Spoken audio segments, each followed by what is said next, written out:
Olá, para você que acompanha a TV Câmara de Porto Alegre. Atenção aos destaques do Acontece de hoje. Histórias por trás dos números. A gente vai conhecer a história de David, um homem que tem câncer de mama. Caso é raro e representa 1% dos diagnósticos de câncer. A mensagem que eu falo para todo mundo hoje: vê alguma normalidade do corpo, vai procurar ajuda. Não espere, porque o câncer, ele não espera. 17 de outubro, Dia Nacional da Vacinação. Data alerta para a importância das imunizações. A gente tem distribuídas no calendário vacinas desde o recém-nascido, ainda no hospital, passando pela criança, pelo adolescente, para o adulto, gestantes, para os idosos e também para pacientes com condições clínicas especiais, né?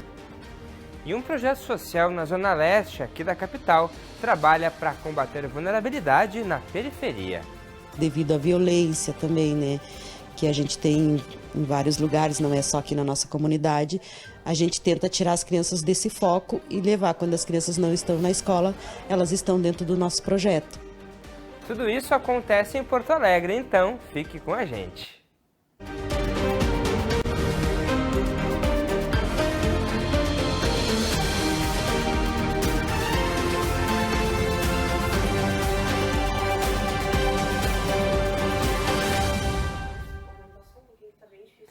Olá, tá no ar mais uma edição do nosso Acontece em Porto Alegre. Apesar de raro, você sabia que o câncer de mama também pode acometer homens? Os casos representam 1% do total, segundo o Instituto Nacional de Câncer. Hoje, a gente vai conhecer a história do David. Morador da cidade de Suzano, na região metropolitana de São Paulo, o bancário descobriu a doença em maio de 2018. Há mais de 5 anos convivendo com câncer, David hoje é um paciente paliativo, pois já não há um tratamento convencional para o estágio avançado da doença. Ele reforça a importância dos homens procurarem atendimento médico ao notarem alguma anormalidade na mama. Um sorriso cativante que nos convida a querer saber mais quem é David Ramos dos Santos. Hoje, aos 40 anos, ele é bancário, pai de família, esposo, ativista e um verdadeiro guerreiro de uma causa ainda muito invisibilizada: a prevenção ao câncer de mama masculino. O David teve uma febre, assim, de repentina, em maio de 2018. E do nada o David foi pro hospital, né? Cheguei lá no hospital, tudo certinho. O médico olhou para minha cara e falou assim: ó, a gente vai tirar um raio-x teórico de perfil, que provavelmente você está com uma pneumonia. Da pneumonia a uma investigação mais profunda para descobrir a causa da febre e das dores nas axilas e nas costelas. Só depois que o médico apalpou a mama de David e saiu uma secreção transparente, veio a desconfiança. Quando foi no comecinho de junho, mais ou menos, entre o dia 10 e dia 12 de junho, eles me ligaram, pediram para mim lá, que já estava com um avião lá, já tinha saído do meu exame. Quando eu chego na sala, tem uma junta médica. Estava essa ginecologista que me atendeu no primeiro momento, com aquele clipe que pediu raio-x, e uma mastologista. Eu falei assim: o que é mastologista? Eles começaram a falar o que era cada qual, né? E o que é mastologista? Então, você é um premiado. Mas é uma premiação dura, triste e cruel. Você tem neoplasia mamária maligna, E2 positivo, B2. Aí eu, o que é isso? Dos 33 para os 34 anos, David recebeu o diagnóstico de câncer de mama. Segundo os especialistas, esse tipo de neoplasia em homens é muito rara e geralmente é hereditária. O câncer de mama em homens representa mais ou menos 1% de todas as neoplasias de mama, né, mamárias malignas. Esse câncer tem a ver com a genética, né? É uma história familiar e com mutação do gene, ou seja, a pessoa nasce com o gene mutado. Então, o câncer de mama em homens geralmente é com base na genética, na história familiar. Eu não conhecia meu pai biológico, tá? E aí eu precisei ir atrás do meu pai biológico para saber da onde que surgiu esse câncer. E aí que vem a grande surpresa. Meu avô teve, meu tio teve e o meu primo teve. Todo histórico de câncer de mama da família. Hoje, David está no grau 4 da doença e é considerado pela medicina um paciente paliativo, pois o câncer já não responde mais aos tratamentos convencionais. Com toda a força e conhecimento, o bancário faz de sua história um exemplo para conscientizar outros homens. E aí eu falo para todo mundo, gente, coloca a mão na cabeça e vai apupando, tá? Igual a mulher mesmo. Vai apupando, perto. Se sair algum líquido, se tiver algum nódulo, procura um posto de saúde urgente. A mensagem que eu falo para todo mundo, hoje, vê alguma normalidade do corpo, vai procurar ajuda. Não espere. Porque o câncer, ele não espera. Se eu tivesse descobrido lá atrás que homem tinha câncer de mama, quando saiu aquele líquido, a primeira vez que fiz 2 gotinhas transparentes, eu já tinha corrido atrás. Mas eu deixei. Atualmente, David também faz parte de pesquisas para encontrar novos tratamentos para o câncer, uma forma de ajudar e deixar a sua marca com a grandeza de um menino. Já que pra ser homem tem que ter a grandeza de um menino. Tá aí. Primeiro eu quero agradecer ao David por ter conversado com a gente, comigo, com a nossa equipe aqui da TV Câmara. Um abraço, um beijo pro David, que está lá em São Paulo nos assistindo e pôde nos apresentar essa sua história, que é uma verdadeira lição de força, de coragem, determinação e um recado para que a gente não esqueça da importância, gente, da gente sempre se cuidar. O autocuidado é fundamental. E já começaram a ser montadas as estruturas para a edição de número 70 da Feira do Livro aqui de Porto Alegre. O tradicional evento literário da capital ocorre de 1º a 20 de novembro na Praça da Alfândega, no centro da cidade. Quem está lá é a repórter Vanessa Schmidt, que está ao vivo para conversar com a gente, porque assim, ó, Vanessa, eu descobri que tem stand sendo montado, já a estrutura sendo montada, porque está bem pertinho de começar essa baita festa literária, né? Boa tarde. Boa tarde, Felipe. Tudo bem? Boa tarde também para quem está aqui acompanhando ao vivo a TV Câmara. Nós estamos aqui na Praça da Alfândega, como tu bem disseste, e está fazendo um dia maravilhoso, um solzinho, tem também um ventinho para não ficar muito quente, e maravilhoso também é a notícia que a gente veio trazer, Felipe, porque os estandes já estão sendo montados, as estruturas metálicas, elas iniciaram a montagem no dia 10 de outubro, e olhando aqui no entorno da Praça da Alfândega, a gente percebe que elas estão praticamente todas montadas já recebendo a lona delas, para cobrir e acompanhar, então, aí um dos maiores eventos do Livro de Porto Alegre está quase chegando. Segundo a Câmara Rio-Grandense do Livro, são cerca de 5.000 metros de lona, metros quadrados, né, para cobrir cerca de 70 estandes que vão ficar aqui expostos para acompanhar a Feira do Livro. Para trazer mais detalhes sobre essa edição, eu estou aqui com uma das representantes, a diretora da Câmara Rio-Grandense do Livro, a Rosane Siqueira, para falar para a gente quais são as expectativas para esse ano. Tá todo mundo percebendo, né, que tem bastante movimento acontecendo, as estruturas, o pessoal está trabalhando. Rosane, qual que é a expectativa para esse ano? As nossas expectativas é lotar a feira novamente. Nesse ano que sabemos das dificuldades dessa catástrofe climática que ocorreu no nosso estado, estamos todos precisando muito, né, de estar na praça novamente.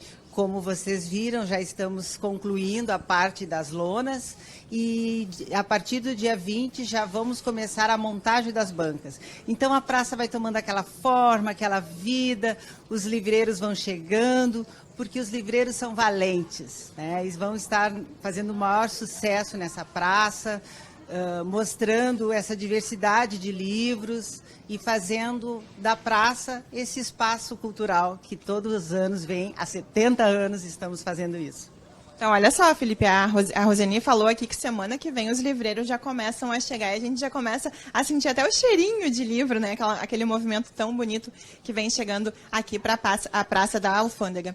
E, Roseni, para esse ano a gente tem algumas novidades no sentido de valorização da cultura negra também, né? Queria que tu trouxesse para a gente quais são as peculiaridades para esse ano da Feira do Livro. Bom, nós temos essa curadoria, né? E ela vai nos trazer, ela deixa mais próximo toda essa diversidade, né, da feira, da literatura. Nós temos na área geral um espaço muito bacana, que é o espaço criativo, né, oficinas criativas, onde nós temos cerca de 21 oficinas, onde o pessoal vai poder produzir bastante material. E também nós temos a vitrine, que é um espaço onde o leitor pode conversar com o seu autor. Então, essa parte assim, é muito bacana. E na parte infantil e juvenil, nós temos nas oficinas cerca de 100 autores gaúchos. Que esses autores, né, a gente está dando essa divulgação para esses nossos autores gaúchos, inclusive para essa retomada, né? Então vai estar muito importante, né, a participação de todos, do público, das escolas e de todo o pessoal que gosta de literatura. E é bem isso, né, Roseni? É uma feira de retomada. É até estranho pensar que há uns meses atrás isso aqui estava tomado de água e agora a gente começa a perceber essa esperança de novo, né? Com a retomada dessa feira que é tradicional aqui na capital, 70 edições, né, que vem acontecendo, que vem movimentando e todo mundo passa, inclusive tu, né, Felipe, passa, porque o Felipe mora aqui perto e sempre acompanha, sempre aproveita, gosta muito de ler. Quero saber se tem alguma pergunta pra gente, Felipe. Verdade, Vanessa. Eu posso dizer que a Feira do Livro ali, a praça, é meu pátio de casa. E quando tem Feira do Livro, como a Vanessa falou, cheirinho, coisa boa, cheirinho de livro. Eu ainda gosto do livro de papel. Tem destaque aí, Vanessa, de quem já está confirmado para essa Feira do Livro, aí, grandes nomes desse cenário da literatura que a gente já pode ir já se preparando para receber esse ano aqui? Tem sim, tem bastante gente já confirmada, Felipe. O nosso apresentador lá no estúdio, Felipe Laude, perguntou, Roseni, se a gente já tem nomes confirmados para essa Feira do Livro. Então traz esse spoiler para a gente. Vou dizer sim alguns nomes, sim. Nós temos, claro, sempre o Carpinejá, vai estar aqui deixando a nossa praça mais divertida. Temos também a Fernanda Takai, que vai vir nessa feira, fez questão de estar aqui conosco nesse momento. Também nós temos a Bela Gil, que era uma figura que a gente já procurava há muito tempo trazer e esse ano ela confirma, né? Que mais que nós temos? Nós temos a Monja Coyan também, né, que estará aqui conosco. E diversos, a maioria, né, nós pensamos em fazer assim, uma feira de muitos gaúchos. Teremos os nossos autores todos consagrados nesse espaço. A gente conversava aqui que daqui a pouquinho a Praça da Alfândega começa a se tornar um outro ambiente, porque isso daqui lota, nem parece a Praça da Alfândega, né? É a Feira do Livro. Então, Roseni, eu quero que você deixe o seu convite, né? Convide o pessoal para aproveitar mais essa edição da Feira do Livro de Porto Alegre. Então, pessoal, nós estaremos aqui a partir de 1º a 20 de novembro. O início às 10 horas, das 10 às 20 horas. Então, nós aguardamos os leitores, que os pais possam trazer seus filhos, porque a gente tem uma vasta programação. Então, é importante nesse momento que a gente venha prestigiar. Claro que todos os anos é importante, mas esse ano tem um porquê a mais. Porque nós chegamos a pensar em algum momento que nós não teríamos a feira, né? nessa edição 70. Então, ela tem muitas coisas. Nós vamos ter uma loja maravilhosa, com brindes, com muitas coisas bacanas. Aquela nossa tradicional pipoca, a melhor pipoca de Porto Alegre, fica na Feira do Livro. Então, sendo tudo preparado com bastante dificuldade, mas com muito carinho. Estamos pensando em todos os cantinhos. Então, vale a pena e nós contamos com a participação de vocês. Rosane, muito obrigada por falar com a gente. Um bom trabalho e sucesso para mais essa edição da feira. Todos nós, né? Esse sucesso. Obrigada, pessoal. Obrigada. Pois é, Felipe, então só para reforçar, a 70ª Feira do Livro de Porto Alegre, ela acontece entre os dias 1º e 20 de novembro. O patrono desse ano é o escritor Sérgio Faraco e o tema desse ano é O Tempo Passeia Por Aqui. Então, com essa deixa, eu também faço esse convite para que todos vocês venham prestigiar, venham passar por aqui pela Feira do Livro de Porto Alegre. Felipe, era isso, volto ao estúdio com você. Vanessa, obrigado. Fica aí até o final do Acontece, nos acompanhando. Até pedir para o nosso JJ, que está lá junto com o Wagner, para a gente encerrar esse nosso Acontece com imagens aí da Praça da Alfândega. Vanessa, até logo. Obrigado, viu? Pois é, então assim, lembrando, tá, gente? A Feira do Livro desse ano aqui ocorre de 1º a 20 de novembro. Expectativa muito grande da população de poder ocupar esse espaço novamente. Espaço aí que foi tão agredido aí com as águas que a gente pôde acompanhar na enchente, que agora vai ser tomado aí pelos livros, pela literatura, por essa baita festa literária que a gente tanto ama aqui na capital. Olha só, hoje, 17 de outubro, é o Dia Nacional da Vacinação. A data tem o objetivo de conscientizar a população sobre a importância e a segurança da imunização contra as doenças, que podem ser prevenidas. A gente sabe que tem muitos mitos e fake news acerca da eficácia das vacinas. Só que o perigo disso é que muita gente pode colocar em risco a própria saúde. O Gilberto Caetano e o André Rodrigues foram até a Secretaria Municipal de Saúde e trazem um panorama da vacinação na capital. Oi pessoal, nós estamos aqui no Núcleo de Imunizações da Zona Sul, no bairro Praia de Belas. Eu vou conversar agora com o Augusto Kripa, que é chefe do núcleo, e vai trazer mais informações acerca da cobertura vacinal aqui da cidade de Porto Alegre. Olá Augusto, como é que está esquematizado esse sistema de cobertura? Quantos imunizantes são disponibilizados para o público e se tem algum tipo de vacina que está faltando? Olá, antes é importante, antes de a gente falar sobre vacinas, né, a gente entender e cobertura vacinal, a gente entender o que é a cobertura, né? Nós temos uma série de doenças transmissíveis que passam de pessoa para pessoa e que elas podem ser protegidas por vacina. Então, para que essas doenças, quando tiver um vírus, a bactéria circulando, para essas doenças não serem transmitidas de pessoas para pessoas, ou até para aliviar os sintomas e a gravidade da doença, a gente tem uma série de vacinas que elas são disponibilizadas gratuitamente em todas as unidades de saúde, que é justamente para a pessoa ser imunizada, que o sistema imunológico dessa pessoa esteja preparado para enfrentar essas doenças quando tiver contato com elas. Mas para que as vacinas funcionem, a gente precisa que uma grande parcela da população, de acordo com as indicações do Ministério da Saúde, estejam imunizadas. E Augusto, em relação à adesão por parte da população, quais imunizantes aí têm um alto grau de procura e quais estão aquém aí do desejado pela Secretaria Municipal de Saúde aqui de Porto Alegre? A cobertura vacinal, ela nos últimos anos, elas têm nos preocupado, né, porque a gente percebeu uma caída já ao longo dos anos. Nesse último ano, com todos os esforços que tiveram, né, das esferas de governo, a gente conseguiu melhorar um pouco, mas a gente ainda não alcançou a cobertura almejada, né, desejada.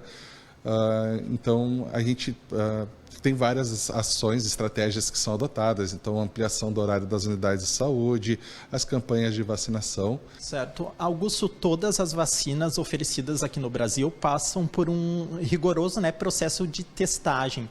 Mas mesmo assim, com todas essas campanhas de conscientização, tem muita gente que ainda não confia, acredita que pode ter algum risco aí para a saúde. Como é que funciona esse tipo de abordagem da Secretaria Municipal da Saúde com este público que ainda tem uma certa resistência? Como é que vocês fazem para convencê-los de que as vacinas, os imunizantes são seguros e não vão causar nenhum mal para a saúde deles?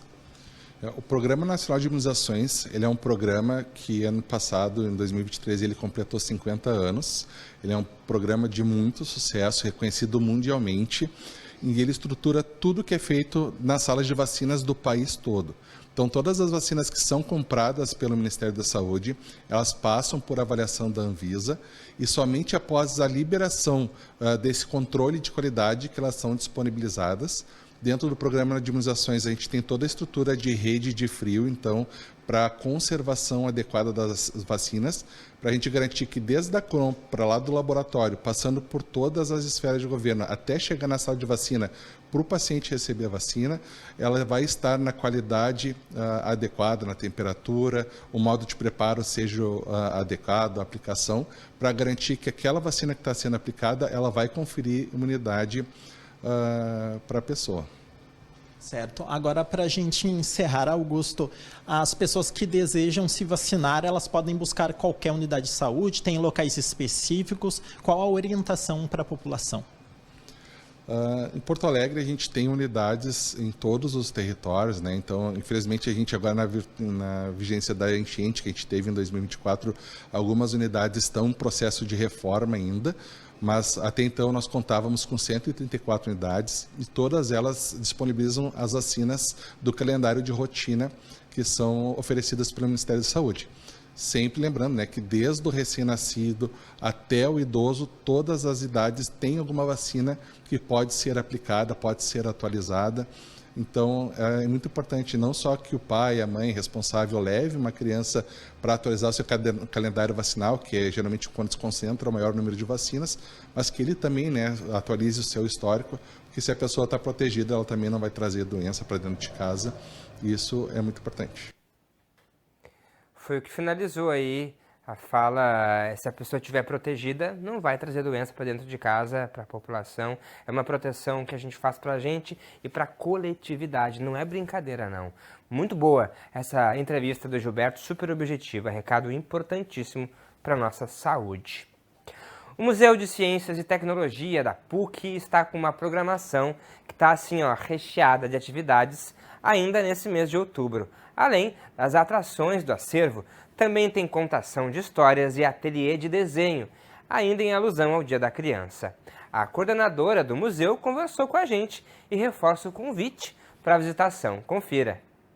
Tanto a criança quanto a gente, né, os adultos, o lúdico acaba sendo uma forma mais encantadora, né?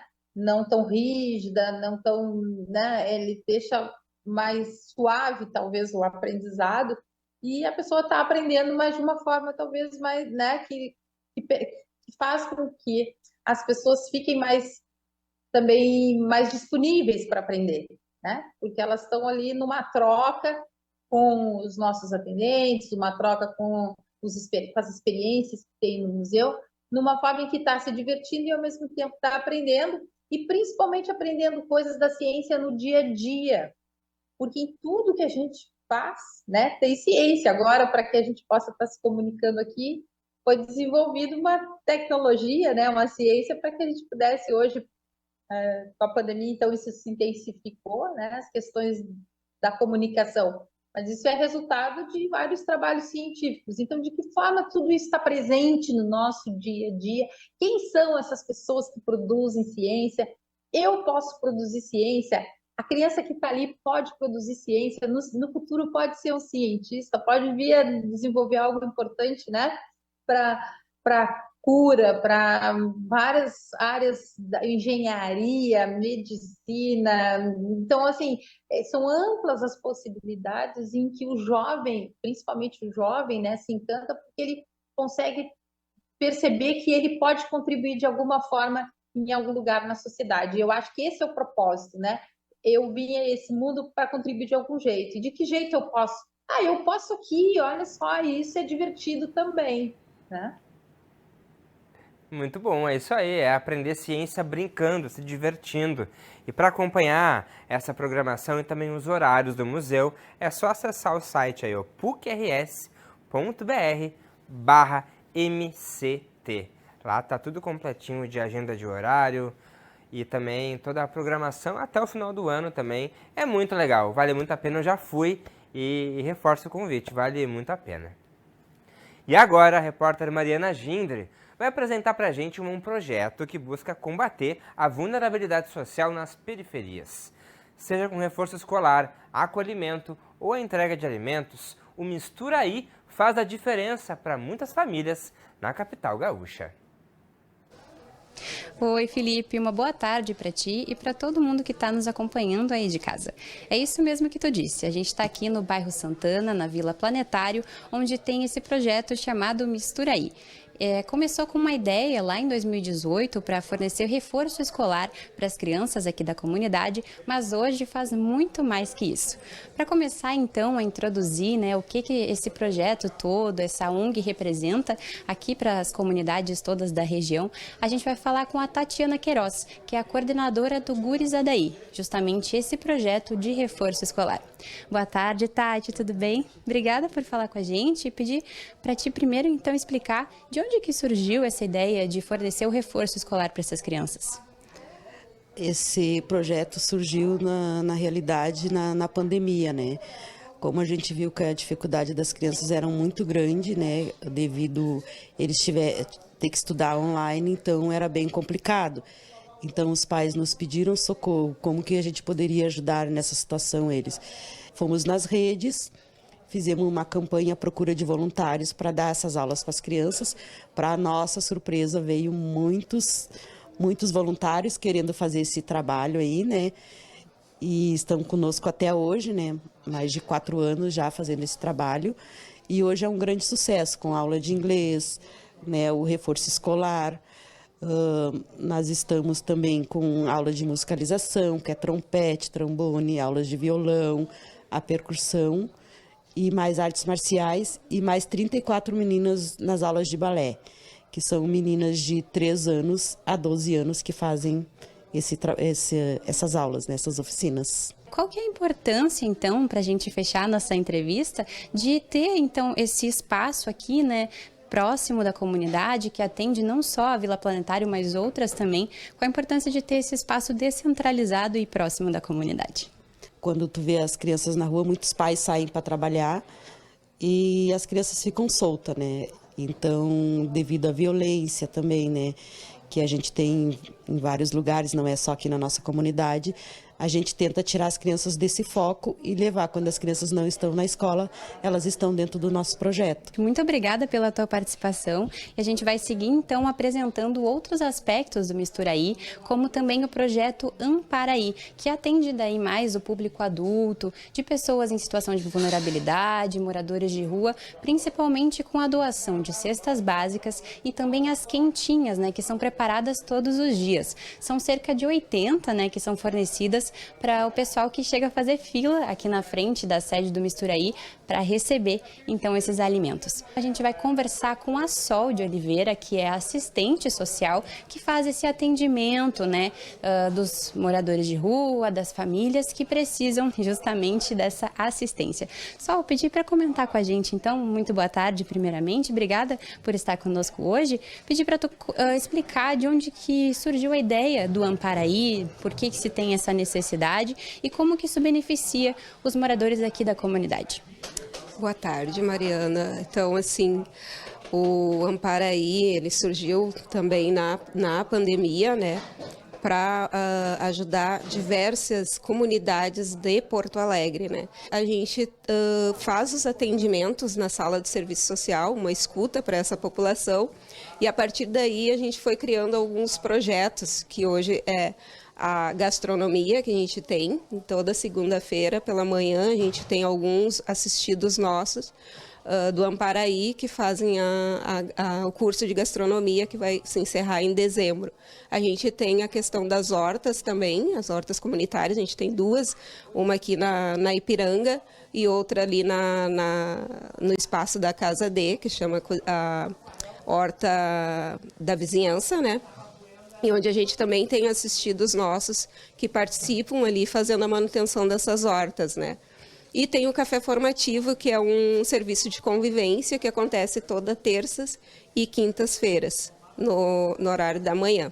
Para manter todos esses projetos e as quentinhas que a gente entrega na porta, a gente precisa do auxílio da sociedade, né? Das pessoas assim, para contribuir. Tanto aqui na porta, né, vindo até a Misturaí para conhecer também os projetos e nos auxiliar nisso, quanto também financeiramente via Pix, que depois a gente pode estar passando o número do CNPJ da instituição, quanto com o voluntariado de estar vindo para nos ajudar.